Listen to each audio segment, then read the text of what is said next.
أعوذ بالله من الشيطان الرجيم بسم الله الرحمن الرحيم. Allah bukan hanya senang kepada kata-kata istighfar. Allah bukan hanya akan pasti menghapus dosa-dosa orang yang beristighfar, tapi yang lain Allah juga selain menghapus dosa-dosa kita, setiap kali kita beristighfar Allah kasih hadiah loh. Jadi bukan cuma Allah nge-read, Allah typing, Allah ngebales, Allah ngechat sama kita, tapi Allah juga tiba-tiba ngirim gosen. Tiba-tiba di rumah kita, Bu, ini ada yang ngirim, Mas, Kak, Bang gitu, ini ada yang ngirim gosen. Pas dibuka hadiah dari siapa? Dari Allah. Coba, Allah itu bukan cuma seneng kalau kita bilang maafin saya ya Allah, langsung Allah read, langsung Allah typing, ya udah dimaafin. Bukan cuma segitu. Pas begitu kita nulis kayak gitu, Allah langsung nyiapin kado, hadiah, send kepada kita. Bisa sampainya hari ini, bisa sampainya besok, bisa nanti dikasihnya di akhirat. Karena di akhirat kita lebih butuh itu daripada di dunia. Yang pasti Allah nge-send hadiah buat orang yang bersifat. Pasti itu 100% Allah kasih. Cuman ada yang dikasihnya sekarang, ada yang kasihnya ntar sore, ada yang dikasihnya besok, ada yang dikasihnya someday, ada yang kasihnya next time pas nanti kita di akhirat. Yang jelas Allah pasti ngasih kita hadiah. Makanya kalau kita udah istighfar, kita tuh kayak astagfirullahaladzim, astagfirullahaladzim ya Allah, berarti udah dimaafin dosa. Plus kita bayangin, aduh saya punya hadiah nih dari Allah nih, surprise, cuman belum tahu nanti Allah kasih kapan. Begitu kita butuh Allah kasih. Kayak 3 orang yang terkurung di dalam gua kan, hadis populer itu. 3 orang terkurung di dalam gua, yang membuat mereka bisa selamat apa? Hadiah-hadiah terhadap amal soleh mereka di masa lalu kan ya. Yang tadi kita baca di ayat ketiga, Allah pasti membalas setiap kebaikan dengan kebaikan. Allah pasti balas. Istighfar itu bagi Allah itu kebaikan. Padahal istighfar itu kewajiban gitu ya. Namanya orang berbuat salah kan wajib minta maaf kan. Tapi bagi Allah itu bukan cuma kewajiban, kebaikan. Coba, kalau kita ada orang minta maaf ke kita, kita bilang wajar sih, orang dia salah pasti minta maaf dong.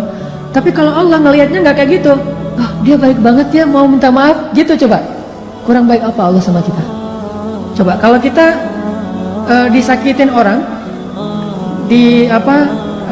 ditikung misalnya, lagi ngecengin, tiba-tiba teman kita nyalip duluan karena dia udah punya modal gitu.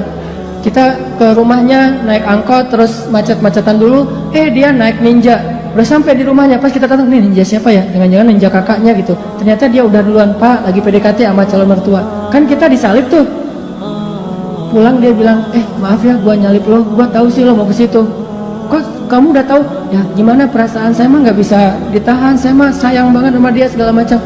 Oh ya udah, gua maafin. Udah aja gitu. Apakah kita akan menganggap permintaan maaf dia itu sebagai sebuah kebaikan?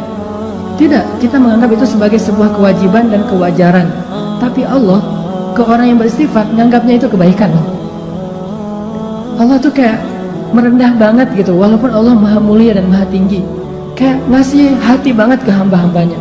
Kita astagfirullahaladzim ya Allah, saya udah buat dosa, hambaku ini baik banget ya, minta maaf. Padahal itu tuh udah jadi kewajiban kita sebagai pendosa, tapi Allah anggap kebaikan. Sehingga Allah kasih hadiah, ini hadiah buat yang berbuat baik. Dan hadiah itu pasti sesuatu yang sangat kita butuhin dalam hidup. Makanya saya pernah cerita, mungkin teman-teman pernah dengar juga nih dari ustadz yang lain atau dari YouTube saya juga pernah kali, keajaiban hadiah bagi orang yang beristighfar kan. Kisah siapa? Imam Ahmad. Jadi Imam Ahmad bin Hambal suatu ketika tuh jadi kayak ada perasaan kepengen ke Basrah. Ada apa ya di Basrah, kok saya pengen banget ke sana gitu. Saya curiga nih, Raja Salman kemarin ke Indonesia itu gara-gara ada yang istighfar di Indonesia. Astagfirullahaladzim ya Allah, Raja Salman. Astagfirullahaladzim, Raja Salman. Tiba-tiba Raja Salman mikir, aduh kok gue pengen banget ya ke Indonesia. Datang tuh gara-gara istighfar seseorang di Indonesia. Dan saya juga pernah ngerasa gitu, walaupun saya bukan orang soleh, tapi maksudnya ada keinginan hamba Allah yang soleh, lebih soleh dari saya, yang membuat saya datang ke suatu tempat. Di Bandung itu saya pernah diundang oleh salah satu universitas, namanya Universitas Telkom. Tuh ngundang saya tuh berkali-kali, bentrok aja nggak bisa. Tiba-tiba bukan saya yang datang, tapi saya dan pemuda hijrah bikin acara gosipnya di Universitas Telkom. Jadi bukan saya doang yang datang, satu tim rame tuh. Yang datang waktu itu pesertanya sekitar 6.000 orang. Kata teman-teman panitia, Ustadz, kita itu ngundang Ustadz berkali-kali nggak bisa loh. Dan terakhir-terakhir sejak Ustadz mulai banyak yang ngundang-undang, itu WA saya tuh nggak pernah dibaca loh Ustadz. Tapi kita nggak putus asa Ustadz. Nggak bisa ngundang Ustadz lewat Japri, kita ngundangnya lewat Allah. Pakai istighfar. Ya Allah, astagfirullahaladzim, Hananataki datangin dong ya Allah, astagfirullahaladzim, Hananataki, astagfirullahaladzim. Tiba-tiba kita pilih di antara beberapa list yang kita mau bikin acara gosip, Telkom University itu paling memungkinkan, kita bikin di situ. Ini hasil istighfar ya Ustadz. Artinya luar biasa kan? Coba praktekin. Ya Allah, dia ya Allah, tapi saya lupa namanya, nggak tahu namanya siapa gitu. Pokoknya kurang lebih wajahnya tuh mirip-mirip Claudia gitu ya Allah, gitu-gitu. Tapi cek dulu ya, itu orang masih sendiri atau sudah berpasangan. Jangan sampai dia cerai. Kenapa dia cerai? Istighfar kita kan nggak boleh ya. Beristighfar demi orang lain putus gitu, nggak boleh. Pasti orangnya harus single dulu. Ya astagfirullahaladzim, astagfirullahaladzim. Pas kita ada hajat, ya Allah beri saya jodoh yang solehah, yang hafizah, yang qonita, yang apa segala macam. Pas ketemu benar, Neng, Kak namanya siapa? Solehah, qonita, hafizah gitu. Sesuai dengan permintaannya. Walaupun dia baru belajar tahsin 1 gitu, tapi namanya solehah, qonita, hafizah. SQF, solehah, qonita, hafizah. SQH. Nah gitu deh pokoknya. Jadi Imam Ahmad, by the way teman-teman, Imam Ahmad itu ulama dengan hafalan hadis yang terbanyak loh. Tahu berapa hafalan hadis Imam Ahmad? Kalau kita kan hafal hadis itu 1 ya, dari dulu sampai sekarang. Innamal a'malu ini. Kalau Imam Ahmad 1 juga, 1 juta. Hafalan hadisnya 1 juta. Imam Syafi'i aja gurunya Imam Ahmad itu respect banget, takjub sama Imam Ahmad. Imam Syafi'i tahu sendiri kan, yang hafalannya itu gimana? Kalau baca buku, beliau takut hafal. Baca buku takut hafal. Jadi kalau dia baca buku 2 halaman gitu, 1 halaman ditutup. Aduh, saya takut nih kehafal. Ditutup dulu biar nggak kehafal. Coba kita tuh, aduh gimana ya cara hafal? Imam Syafi'i, aduh khawatir kehafal, nggak sengaja. Nggak sengaja kehafal.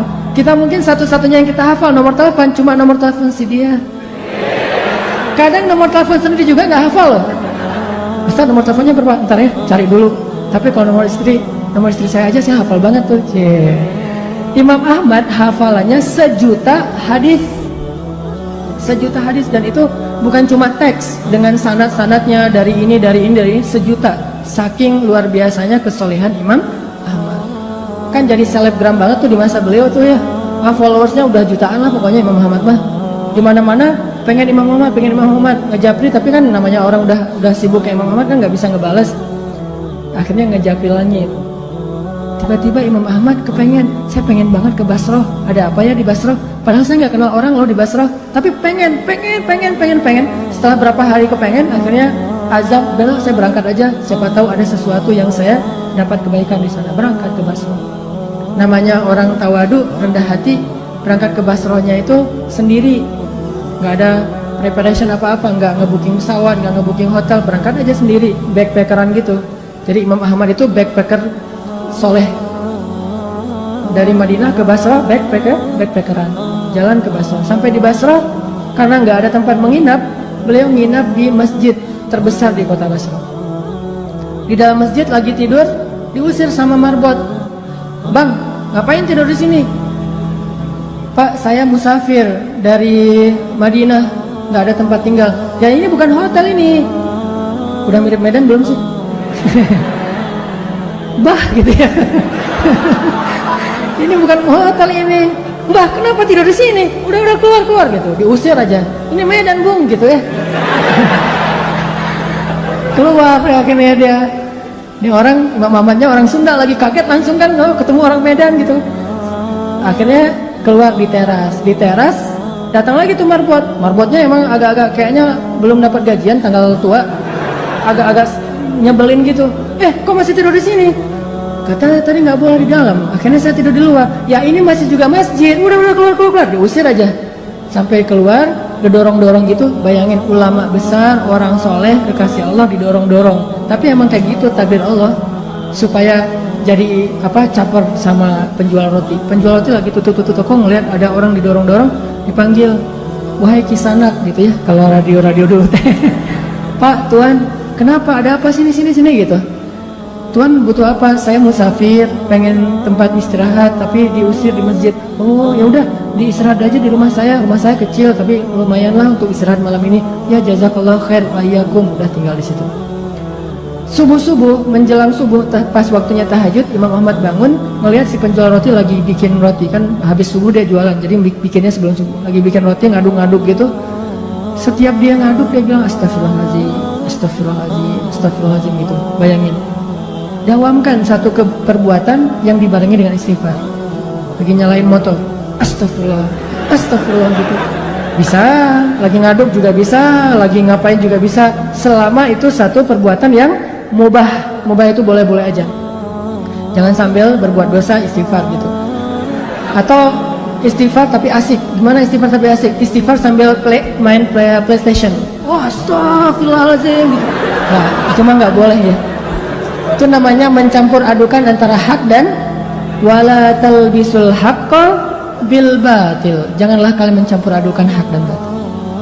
Astagfirullahaladzim. Daripada ngelamun, daripada bengong gitu, mending daripada bersiul, ya udah astagfirullah aja. Walaupun mungkin bersiul boleh-boleh aja, tapi ya nggak dapat pahala, walaupun nggak dosa juga gitu. Astagfirullah. Imam Ahmad perhatiin, ini saya ngeliat udah 10 menit istighfar melulu. Didatengin sama Imam Ahmad. Tadi kepo juga. Mas, Bang, kan di Medan ya, Bang. A gitu. Oh, orang Bandung ya. Bang, saya lihat abang istighfar terus setiap ngaduk ini. Ya, kenapa? Enggak, saya penasaran aja, udah berapa lama kayak gitu? Alhamdulillah udah sekitar 10 tahun saya kayak gini. Saya selalu kalau ngaduk roti itu istighfar biar ada kebaikan setiap adukan roti. Siapa tahu rasa rotinya lebih gurih kalau bahasa kita. Oh, udah 10 tahun, alhamdulillah. Terus boleh tahu nggak hasil dari dawamnya istighfar 10 tahun itu apa? Abang udah dapat apa nih dari istighfar? Alhamdulillah, sejak saya istighfar kayak gini, Allah selalu ngasih apa yang saya minta. Gak pernah saya berdoa yang Allah tolak, semuanya dikabulin sama Allah, kecuali satu yang belum dikabulkan. Apaan? Saya tuh pernah berdoa, ya Allah, saya pengen banget selfie sama Imam Ahmad. Pengen banget tuh. Gak apa-apa, Allah sekali aja, yang penting bisa ketemu sama Imam Ahmad. Pengen jabatan tangan, pengen tahu wajah orang yang hafal hadis 1 juta hadis itu kayak gimana. Saya minta ke Allah, cuman mungkin belum aja, tapi saya yakin pasti akan dikabulkan. Imam Ahmad langsung nangis coba. Masya Allah. Jadi ini nih yang menarik saya ke Basra nih. Istighfar dialah yang membuat Imam Ahmad pengen banget ke Basra, bela-belain habis-habisan sampai diusir-usir di masjid gara-gara dia beristighfar. Jadi pengaruhilah hati seseorang, pengaruhilah hidup seseorang dengan istighfar kepada pemilik hati dan kehidupan orang itu.